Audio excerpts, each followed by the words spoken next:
Hello students, देखिए बेटा last lecture के अंदर हमने डिस्कस किया था एसआई फॉर्मूला। एसआई फॉर्मूला क्या होता है मैंने बताया था कि लिक्विड अगर आप एक कैपिलरी ट्यूब लेते हैं, उस कैपिलरी ट्यूब में लिक्विड का लेवल कितनी हाइट तक राइज करता है।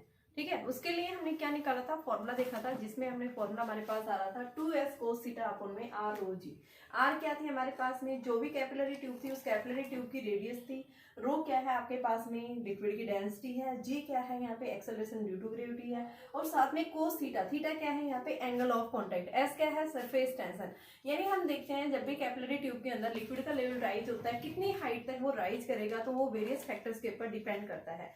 तो यहाँ पे हम बात कर रहे हैं कि अगर आपके पास में मान लो एक कंटेनर लिया और उस कंटेनर में आपने वाटर फिल कर रखा है, मिल्क फिल कर रखा है, ऑयल फिल कर रखा है, मान लो लिक्विड आपने कुछ भी फिल कर रखा है, तो उसमें कितनी हाइट तक लिक्विड जो है राइज करता है। तो उसके लिए फर्स्ट ऑफ ऑल आप यही फॉर्मूला यूज करेंगे। अब हम देखते हैं कि वाटर जब ग्लास के साथ में वेट्स हो जाता है, किस कारण से वेट्स होता है, उसका रीजन भी मैंने बात की थी लास्ट लेक्चर के अंदर कि भाई ऐसा किस कारण से होता है। Due to the adhesive force जो है वो क्या होता है, मोर ग्रेटर होता है as comparison to the cohesive force. ठीक है, अगर हम क्या लें यहाँ पे कोस थीटा की वैल्यू, देखो ये आपके पास में जब आप एक कंटेनर के अंदर क्या लेते हैं, वाटर लेते हैं, तो वाटर गिलास के साथ में क्या हो जाता है, वेट्स हो जाता है। तो किस कारण से वेट्स होता है, एंगल ऑफ कॉन्टैक्ट के ऊपर किस तरह से डिपेंड करेगा। तो उस एंगल ऑफ कॉन्टैक्ट को देखने के लिए अगर हमारे पास में इस एंगल ऑफ कॉन्टैक्ट की वैल्यू बेटा क्या मिलती है, अगर मान लो लेस देन 90 डिग्री है, ठीक है, less than, if cos theta is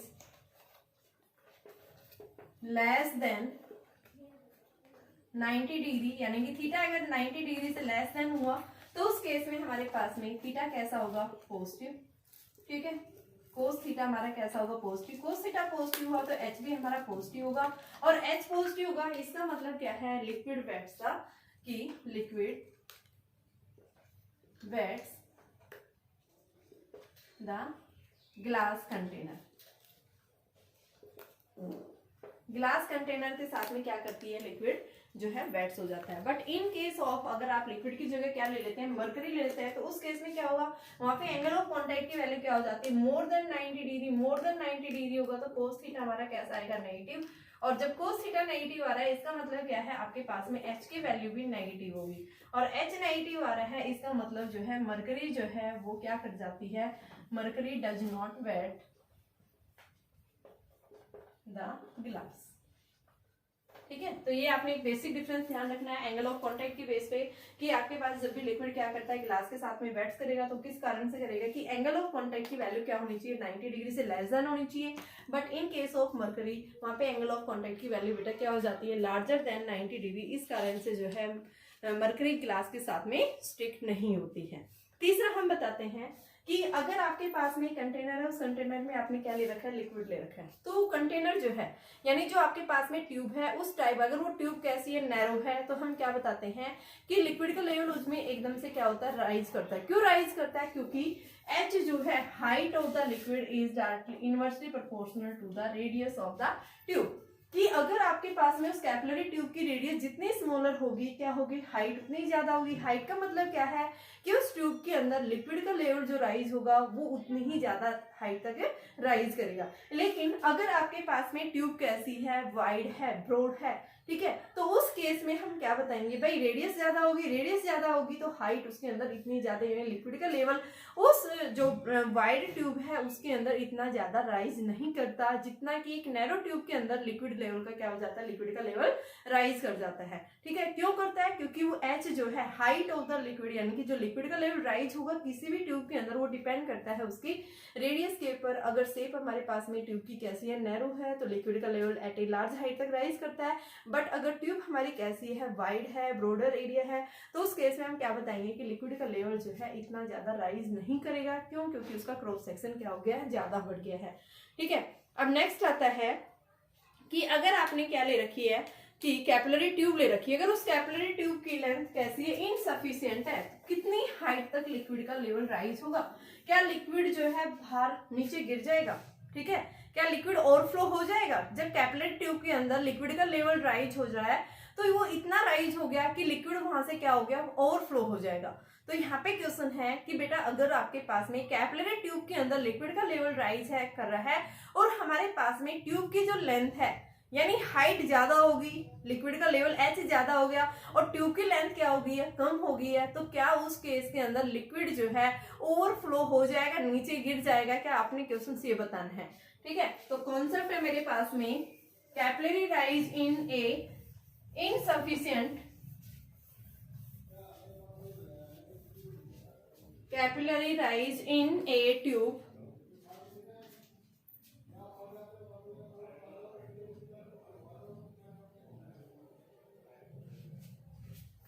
in a tube which is insufficient length, जिसकी लेंथ जो है ट्यूब ऑफ इनसफिशिएंट लेंथ ले लो, insufficient length, इनसफिशिएंट लेंथ है ट्यूब की, तो उस केस में कैपिलरी ट्यूब के अंदर लिक्विड का लेवल कहां तक राइज करेगा, हमें ये देखना है। तो इसको देखने के लिए अभी हमने पीछे पढ़ा था कि कोई भी कैपिलरी ट्यूब है, उस कैपिलरी ट्यूब के अंदर लिक्विड का जो लेवल राइज होता है किसके ऊपर डिपेंड करता है, आर रो जी, यानी ये फैक्टर होता है हमारे पास में। अब बेटा मैंने क्या लिया, मान लो ये कंटेनर लिया, इस कंटेनर में मैंने एक कैपिलरी ट्यूब इमर्ज कर दी, ये कैपिलरी ट्यूब ली, इस कैपिलरी ट्यूब में एच हाइट तक क्या हो गया, लिक्विड का लेवल राइज कर गया एच हाइट तक, और आगे लिक्विड क्या हो गया, मिनिस्कस हो गया इस शेप में। ठीक है, मिनिस्कस किस शेप में बता सकते हैं कि भाई वो डिपेंड करता है कि आपके पास में कॉन्केव या कॉन्वेक्स, ऊपर वाला हम कॉन्केव लेते हैं, नीचे वाला हम बताते हैं कॉन्वेक्स शेप में लिक्विड मिनिस्कस हो जाता है। इसकी रेडियस हमने ट्यूब की आर ले रखी है। ठीक है, तो अगर हम क्या ले, मान लो लिक्विड का लेवल इस तरह से राइज कर जाए, तो ये ट्यूब जो है अपने आप एक इस तरह से स्फीयर ड्रॉ कर लेगी, इस तरह से अपने आप स्फीयर ड्रॉ करेगी। इसका सेंटर अभी स्फीयर का क्या होगा, ये पॉइंट आर है, जिसकी रेडियस हम क्या ले रहे हैं, कैपिटल आर। देखो जब भी आपके पास में इनसफिशिएंट लेंथ, यानी कि हमने क्या बताया, एक ट्यूब ली, ट्यूब के अंदर लिक्विड, यानी कि ट्यूब को हमने क्या कर दिया, लिक्विड में इमर्ज कर दिया, तो हम देखते हैं कैपिलरी ट्यूब के अंदर लिक्विड का लेवल राइज हो जाता है। ठीक है, तो कितनी हाइट तक राइज करेगा वो हमें देखना है। सबसे पहले हम क्या ले रहे हैं, मान लो लिक्विड जैसे आपने इसको इमर्ज किया, तो यहाँ से लिक्विड शेप जो होगी वो लिक्विड की किस तरह से मिनिस्कस होगा, वो मैंने इस तरह से बता दिया, यहाँ पे कॉन्केव शेप में हमने दिखा दिया, इस तरह से हमने दिखाया कॉन्केव शेप में लिक्विड क्या हो गया, मिनिस्कस हो गया। तो यहाँ से अगर हम क्या कर दें, एक स्फीयर ड्रॉ कर दें इसको, और इस स्फीयर की जो रेडियस है वो आर है, यहाँ इस कैपिलरी ट्यूब की रेडियस स्मॉल आर थी। ठीक है, ये आपके पास में क्या था, एंगल ऑफ कॉन्टैक्ट था थीटा। ठीक है, तो यहाँ से भी अगर हम क्या ले, थीटा एंगल ले ले, थीटा एंगल बन रहा है आपके पास में यहाँ पे, तो ये एंगल सेम वही एंगल बनाएगा भाई, ये भी, तो ये आपके पास में थीटा एंगल बना रहा है, तो ये ट्रायंगल बन रही है, इस ट्रायंगल से कोस थीटा ले लो, कोस थीटा क्या आएगा, बेस अपॉन हाइपोटेनस, बेस किसके इक्वल है, स्मॉल आर, हाइपोटेनस क्या है आर, तो कोस थीटा क्या आ गया, आर बाई आर आ गया। तो यहाँ से देखिए मैं अगर क्या लिख दूं, कोस थीटा बाई आर की जगह कैपिटल आर ले लूं, और ये कैपिटल आर क्या है, जो लिक्विड मिनिस्कस है, लिक्विड का जो शेप जो है कॉन्केव शेप में लिक्विड क्या हो गया, यहाँ पे मिनिस्कस हो गया है, तो उस केस में लिक्विड का लेवल जो है एच हाइट तक राइज हुआ है, तो उस केस में मैंने ये फॉर्मूला लिया है। ठीक है, कैपिलरी जो ट्यूब हमारी है वो इस तरह से कॉन्केव शेप में मिनिस्कस हो गई है, तो यहाँ से जो लिक्विड मिनिस्कस हुआ है हमने उसको एक स्फीयर के फॉर्म में आगे ड्रॉ कर लिया, जिसका सेंटर आर रेडियस है। ठीक है, यहाँ से इस ट्रायंगल से मैंने cos theta R by R ले लिया। ठीक है, इसकी वैल्यू को यहाँ पे कोस थीटा बाई आर हम देख रहे हैं इस इक्वेशन में हमारे पास आई है, तो इसको हम पुट करेंगे, तो बेटा हमारे पास में ये केस कब आ रहा है, ये हमारे पास में वैल्यू आई h is equal to 2s by r rho g. यहां से मैं क्या लिख सकती हूँ, h r is equal to 2s by rho ji.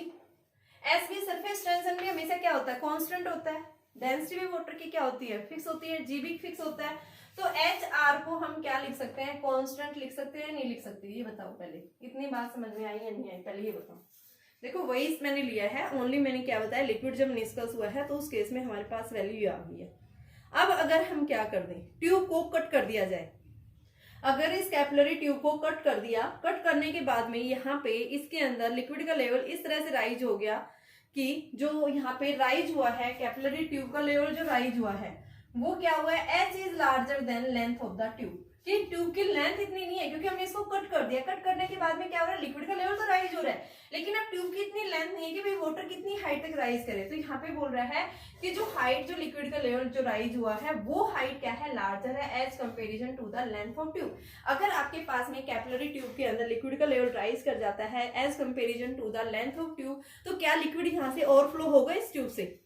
Question हमारा ये आता है कि क्या लिक्विड जो है अब ये ओवरफ्लो होगा या नहीं होगा। तो आप क्या बताएंगे कि लिक्विड यहाँ से अब ओवरफ्लो नहीं होगा। क्यों नहीं होगा, क्योंकि जो टॉप जो है ट्यूब का, जो जिस लेवल तक लिक्विड का लेवल राइज होता है, तो टॉप पॉइंट के ऊपर हम क्या बताते हैं कि लिक्विड जो है इस तरह से सेपरेट हो जाएगा, इस तरह से जो है फैल जाएगा, ये कि एक स्फीयर बनाएगा और उस स्फीयर की रेडियस क्या हो जाएगी, आर के इक्वल हो जाती है। ठीक है, आर रेडियस होने की वजह से क्या हो जाता है, लिक्विड जो है वो क्या हो जाती है, मिनिस्कस वैल्यू जो है इंक्रीज हो जाएगी, और मिनिस्कस इंक्रीज होने की वजह से वो क्या बन जाता है कि सरफेस जो बनेगा अपर मोस्ट पॉइंट पे, वो क्या होगा, उतना ही ज्यादा फ्लैट होगा। और फ्लैट होने की वजह से हम क्या बता सकते हैं, एच डैश आर डैश वो भी क्या आ जाएगा, कॉन्स्टेंट। ठीक है, तो एच डैश आर डैश भी कॉन्स्टेंट आ रहा है, एच आर भी कॉन्स्टेंट आ रहा है, तो इसका मतलब क्या है, एच आर को आप क्या लिख सकते हैं, एच डैश आर डैश लिख सकते हैं। तो लिक्विड कभी भी ओवरफ्लो नहीं होगा कि अपर मोस्ट जो सरफेस होगा ट्यूब का वो क्या हो जाएगा, यानी कि लिक्विड जब मिनिस्कस होगा उस मिनिस्कस की वैल्यू उतनी ही ज्यादा इंक्रीज हो जाती है और लिक्विड क्या हो जाता है, वो फैल जाता है। ठीक है, एक लार्जर स्फीयर के अंदर जिसकी रेडियस क्या होगी, लार्जर होगी एज कंपेरिजन ट्यूब की रेडियस के कंपेरिजन। तो एच आर क्या आ रहा है बेटा, कांस्टेंट। तो हम यहाँ से देख सकते हैं जब लिक्विड मिनिस्कस हो रहा है उस केस में हम एच डैश आर डैश को क्या लिखेंगे, कांस्टेंट के इक्वल। ठीक है, और एच आर जब कांस्टेंट है तो एच आर बराबर एच आर डैश हम लिख सकते हैं। तो क्या बताएंगे, liquid does not overflow, liquid does not overflow. अब यहां से न्यूमेरिकल्स भी बनते हैं इसी के ऊपर ही, h r is equal to h dash r dash के ऊपर ही। तो अब हम न्यूमेरिकल्स की बात करेंगे। तो देखो न्यूमेरिकल्स क्या कहते हैं, देखो क्वेश्चन नंबर 92, 90, 91 सिंपल क्वेश्चन है, आप लोग कर लोगे। 92 में दो केसेस को कंपेयर किया गया है। तो इसमें बोल रहा है आपके पास में लिक्विड का जो लेवल राइज हुआ है कैपिलरी ट्यूब के अंदर कितनी हाइट तक, 9 सेंटीमीटर तक।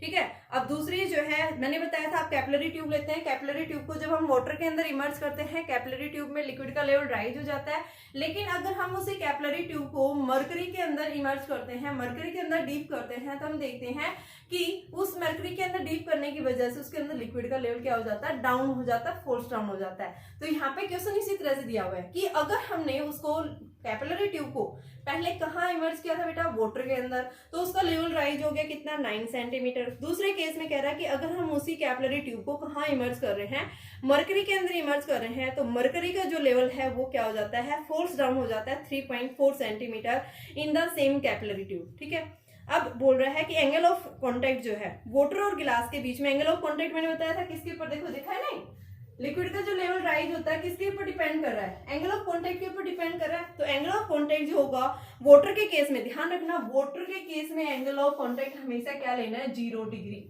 गिवन है तो ठीक है, नहीं गिवन है तो ऑटोमेटिक आपने ध्यान रखना है कि जो वाटर गिलास के अंदर जो एंगल ऑफ कांटेक्ट होता है वो हमेशा क्या होता है, 0 डिग्री। तो यहाँ पे वाटर गिलास के बीच में एंगल ऑफ कांटेक्ट 0 डिग्री है और मरकरी के साथ में गिलास के साथ में एंगल ऑफ कांटेक्ट कितना है, 135 है। तो हमें निकालना क्या है, देखिए निकालना है हमें कि determine the ratio of surface tension. सीधा सा क्वेश्चन है, सरफेस टेंशन का रेशो निकालना ही आता है। सरफेस टेंशन आपने देखा है, S1 ले लो, क्या आ जाएगा, H1R रो जी, ये वैल्यू सेम है, डेंसिटी चेंज हो जाएगी और अपॉन में 2 cos थीटा। तो ये S1 is equal to H1 की वैल्यू दे रखी है किस केस में, वाटर के केस में। वाटर के केस में H1 कितना है आपके पास में, देखो आपके पास हाइट 9 सेंटीमीटर दे रखी है, वाटर के केस में 9 सेंटीमीटर दे रखी है ना। तो आप एक बार ये ले लो, ये फॉर वाटर और ये ले लो for mercury. S2 is equal to S2R rho mercury की G अपॉन में 2 cos ऑफ थीटा 2। ठीक है, S2 बाई S1 ले लो रेशो, तो ये आपके पास में S2R rho mg upon 2 cos of theta 2 H1 R rho g 2 cos of theta 1। 2 से 2 कैंसिल, आर से आर कैंसिल, जी से जी कैंसिल, तो आपके पास में S2 rho m cos of theta 1 by H1 rho water के लिए ये और इंटू में cos ऑफ थीटा 2। सारी वैल्यू रख देंगे S2 by S1। Surface tension का रेशो पूछा था, आपके पास H1 डेंसिटी और एंगल ऑफ कांटेक्ट सारी चीजें गिवन है, तो यहाँ से आप निकाल सकते हैं। और ध्यान रखना कि आपके पास में कैपिलरी ट्यूब को जब हमने मर्करी में डाला है तो वो डाउन हो गया उसका लेवल, तो इस वजह से उसकी वैल्यू कैसी आएगी, नेगेटिव आएगी आपके पास। ठीक है बेटा। क्वेश्चन नंबर देखो अभी 94, 93 देखो पहले। आपके पास में क्या कह रहे हैं, कैपिलरी ट्यूब है, उस कैपिलरी ट्यूब के अंदर लिक्विड का लेवल राइज हुआ है 2 सेंटीमीटर। ठीक है, water rise in a capillary tube to a height of 2 centimetre. अगर एक दूसरी कैपिलरी ट्यूब लेते हैं जिसकी रेडियस पहले वाली से 1/3 है, यानी पहले वाली जो है ना वो मान लो r थी, तो दूसरी क्या होगी, r/3 होगी। कि आपके पास जो दूसरी कैपिलरी ट्यूब है उस कैपिलरी ट्यूब की रेडियस जो है कितनी है, r/3 है। तो आपको ये बताना है how much water will rise, कि उस ट्यूब के अंदर लिक्विड का जो लेवल है वो कहाँ तक राइज करेगा। If the first capillary tube is inclined at an angle of 60 degree. अगर पहले वाले केस में कि जो कैपिलरी ट्यूब है वो 60 डिग्री के एंगल से क्या हो रही है, इंक्लाइंड हो रही है, तो what will be the position in the water in the tube, कि उस ट्यूब के अंदर लेवल जो है कितना राइज करेगा। ठीक है बेटा। तो देखो हम क्या कर रहे हैं, सबसे पहले आपके पास में कैपिलरी ट्यूब थी, इनिशियल केस ले रहे हैं, मान लो उस कैपिलरी ट्यूब की रेडियस क्या है, r है। ठीक है, तो उस केस में हमारे पास में वैल्यू क्या आएगी, देखो हमने अभी पढ़ा था HR क्या आता है, यानी H is equal to 2s cos of theta upon में r रो जी। इसको हम क्या लिख सकते हैं, HR is equal to 2s cos theta upon में रो जी ले सकते हैं। ठीक है, तो यहां से आपके पास में जो कैपिलरी ट्यूब है यानी फर्स्ट केस के अंदर पहले तो वो सीधी रखी हुई थी, अब क्या होगी, वो इंक्लाइंड होगी। सबसे पहले फर्स्ट केस में हम देखेंगे कितनी लेवल तक वो राइज करेगा, तो HR is equal to H dash R dash ले सकते हैं, उसकी रेडियस दे रखी है आपके पास में। ठीक है, तो यहां से HR, R की वैल्यू आपके पास में मान लो R है, H dash is equal to HR by R dash.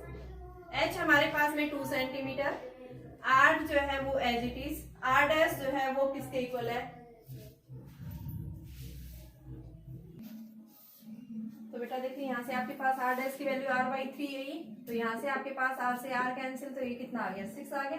तो यानी 6 सेंटीमीटर तक लिक्विड का लेवल क्या होगा, इसके अंदर राइज करेगी। ठीक है, अब दूसरे केस में यही बोल रहा है कि अगर फर्स्ट केस में आपके पास ट्यूब जो थी वो वर्टिकली ऐसे रखी हुई थी, अब सेकंड केस में अगर यही ट्यूब हमारे पास में इस तरह से इसको यूं घुमा दिया है, 60 डिग्री का एंगल बनाया इसने, अगर ये इंक्लाइंड हो गई है ट्यूब आपकी 60 डिग्री के एंगल से, तो उस केस में आपको यहाँ पे बताना है कि ट्यूब की जो है कितनी लंबाई तक, what will be the position of water in the tube, कि उस ट्यूब के अंदर कितनी हाइट तक वाटर राइज करेगा। ठीक है, तो इसी ट्राइंगल पे आप क्या करो, ये हमारे पास में यानी कॉन्सेप्ट है, ये हमें L दिखाना है, ये आपके पास में L है ये।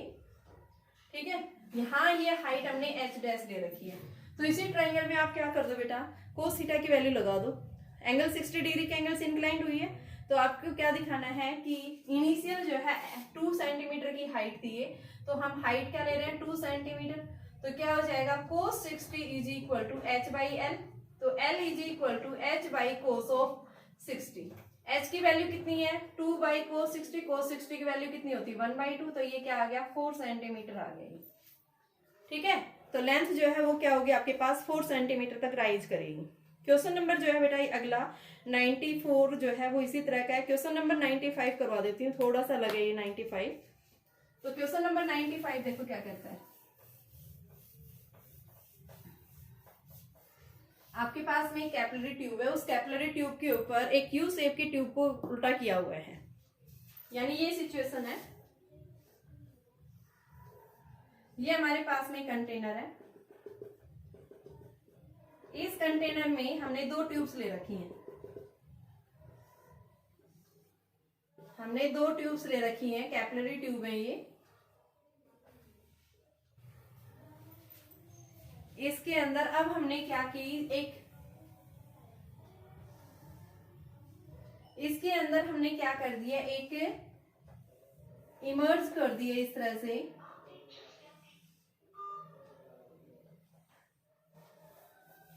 मैनोमीटर जो होता है वो मैनोमीटर उल्टा किया हुआ इसमें इस तरह से,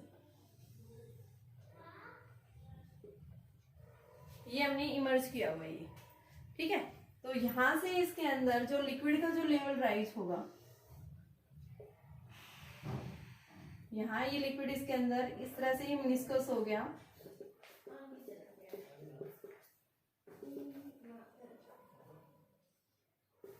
ये है आपके पास, ये पॉइंट्स है, सबसे पहले ए पॉइंट, ये पॉइंट बी, ये पॉइंट सी, ये पॉइंट डी, ठीक है।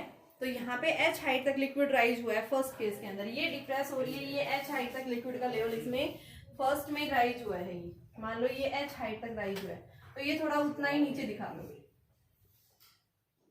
ये है यहाँ पे। इससे ऊपर जो पॉइंट होता है ये, जिसको हम बोलते हैं कॉनकेव साइड, और ये बोलता है आपके पास कॉन्वेक्स। तो कॉनकेव साइड जो है हमेशा प्रेशर क्या होता है, ज्यादा होता है एज कंपेरिजन टू कॉन्वेक्स।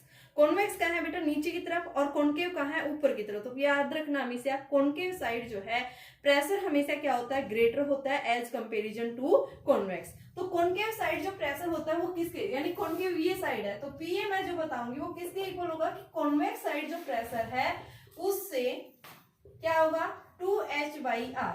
इतनी रेडियस हमेशा इतना ज्यादा प्रेशर एक्सर्ट, ये 2 की रेडियस होती है तो स्मॉल r ले लो इसको।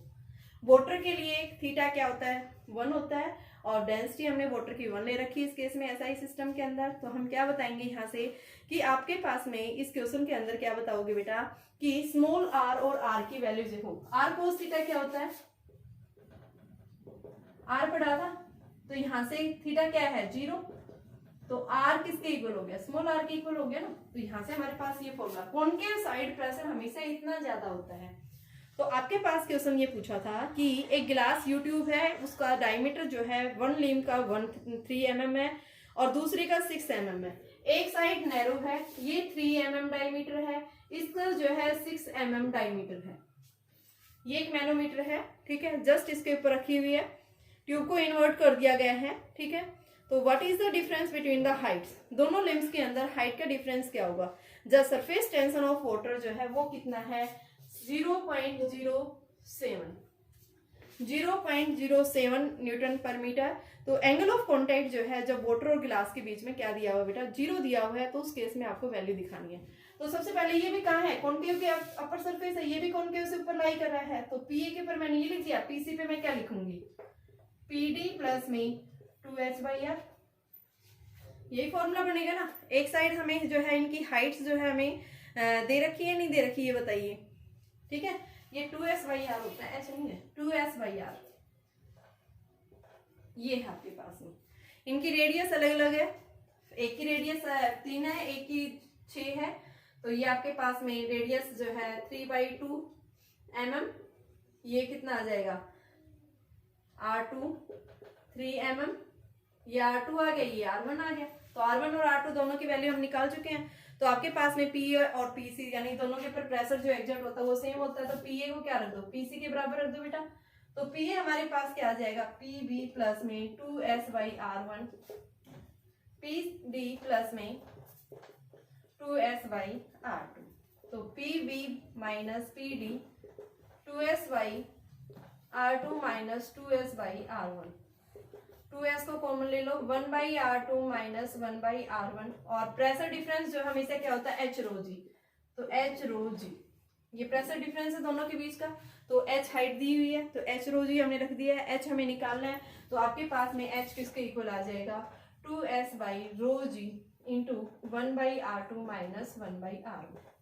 सारी चीजें गिवन है, हम यहाँ से हाइट का डिफरेंस निकाल सकते हैं। यही पूछा था कि बताइए कितनी हाइट तक लिक्विड का लेवल राइज करेगा जब 2 ट्यूब्स जिनका क्रॉस सेक्शन एरिया डिफरेंट दिया हुआ है, ठीक है बेटा। तो ये आपके पास 7 क्वेश्चन है प्रैक्टिस के लिए, इसके क्वेश्चंस करके देखना। कल हम नेक्स्ट टॉपिक लेंगे आपके पास में जो थर्मल प्रॉपर्टीज ऑफ मैटर में आता है, ठीक है, और इसके साथ में एनसीईआरटी क्वेश्चंस और प्रैक्टिस करके देखना।